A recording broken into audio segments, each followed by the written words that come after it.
Señal directa. Me da gusto saludar al doctor Armando Zacarías Castillo con su comentario de hoy. ¿Cómo está, doctor? José Ángel, buenas tardes. Un saludo para ti y a través de ti a la amable audiencia del Sistema Universitario de Radio y Televisión.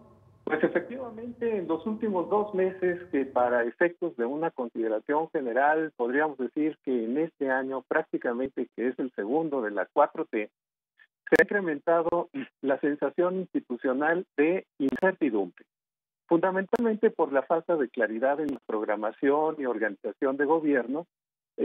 Sobre este asunto podríamos señalar como uno particular la falta de organización e integración de un esquema de gobernabilidad a partir de la estructura de un gabinete de gobierno que permita proyectar y comprender la lógica del funcionamiento de la administración pública. En esta semana hemos observado un factor muy interesante sobre la falta de estructura en las decisiones de gobierno y luego, de manera desarticulada, en el esquema en el que se comunican los acuerdos y posteriormente denostadas por el desacuerdo presidencial, circunstancia que por lo menos genera un desconcierto ciudadano. El canciller y coordinador de las políticas públicas contra la pandemia, Marcelo Ebrard, personaje que de suyo provoca confusiones organizativas, se congratuló, así como la secretaria de Economía, Graciela Márquez, con una presencia testimonial también de la Secretaría de Hacienda respecto del programa de apoyo a las pymes que lanzaron el Banco Interamericano de Desarrollo y el Consejo Mexicano de Negocios.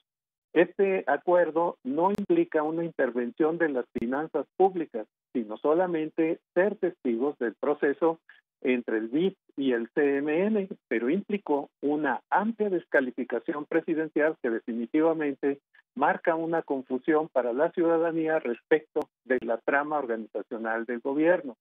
Precisamente para ello se han definido carteras organizacionales determinadas constitucionalmente en su calidad de secretarías de la Administración Pública Federal. Bien, la crisis de emergencia sanitaria ha contrastado pues la falta de estructura de gobierno y se ha visto de manera exponencial la dificultad para la articulación de un esquema de gobernabilidad. En efecto, la falta de organización y planeación se ha sustituido por un ejercicio de comunicación política, las sesiones matutinas. Este interesante y novedoso ejercicio de comunicación tiene, desde la perspectiva de la generación de un capital simbólico, un poder importante.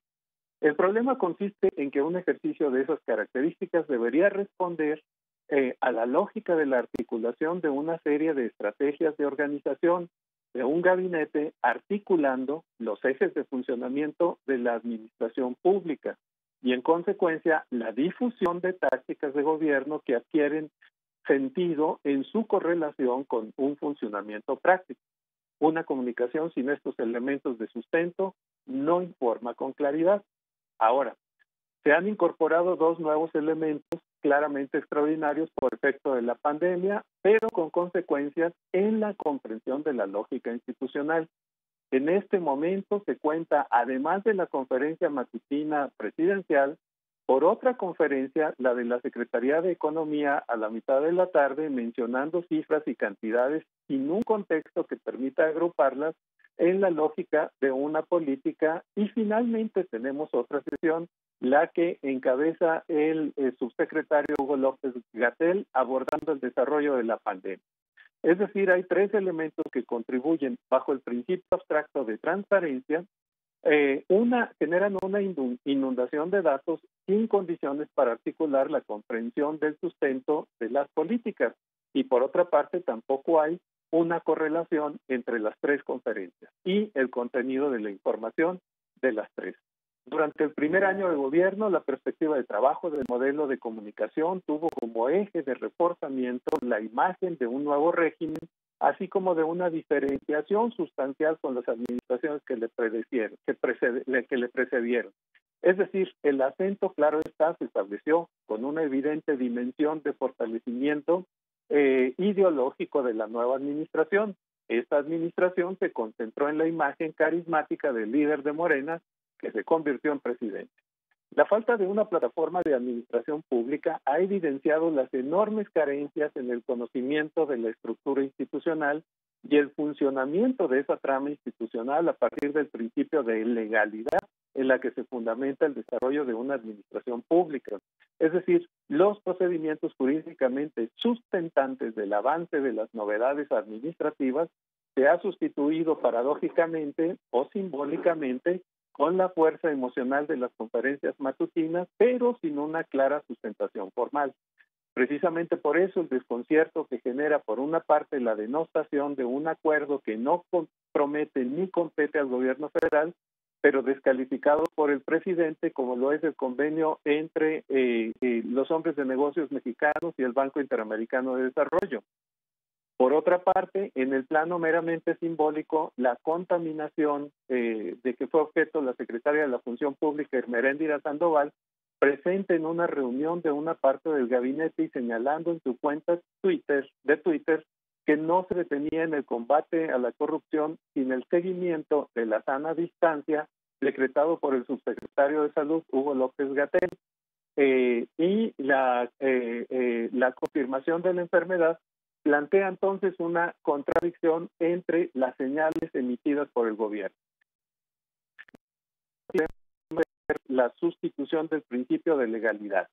Bien, ahora el reto que enfrentamos en el futuro próximo requiere forzosamente de un acuerdo nacional y una intervención estructurada de muchos actores bajo lineamientos institucionales precisos frente a los costos que vamos a tener que padecer respecto de esta pandemia, que planetariamente ha implicado la transformación organizacional, pero apoyándose en las fuerzas institucionales del Estado.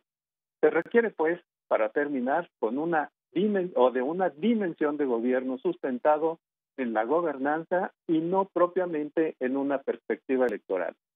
Así las cosas, José Ángel, habrá muchos más elementos que comentar y por el momento agradezco mucho este espacio. Reitero un cálido saludo, así como a la amable audiencia del Sistema Universitario de Radio y Televisión.